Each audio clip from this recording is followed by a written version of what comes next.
L'architecture traditionnelle Ashanti se trouve au nord-est de Kumasi, qui est la deuxième plus grande ville du Ghana.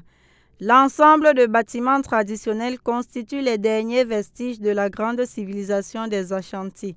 Témoigne la prospérité de ce royaume qui a connu son apogée au XVIIIe siècle. Ces bâtiments composés de 10 temples et sanctuaires fétichistes sont utilisés pour consulter les divinités et leur demander conseil avant de prendre une décision importante, renforçant des faits d'un patrimoine technique, religieux et spirituel.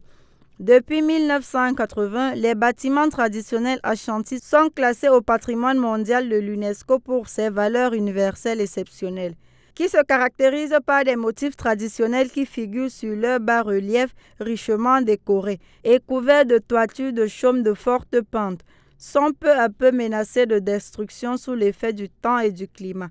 Le roi des Ashanti a écrit un livre sur la culture de son peuple et l'a publié en 1819. Le calendrier Ashanti est ponctué de fêtes religieuses traditionnelles.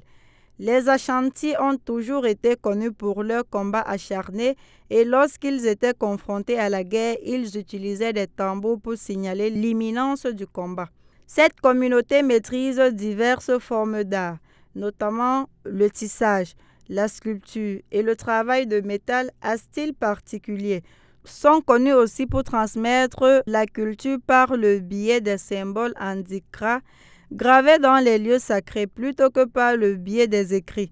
Ces motifs revêtent de profondes significations symboliques et philosophiques, reflétant les idées et les valeurs du peuple qui sont transmises de génération en génération.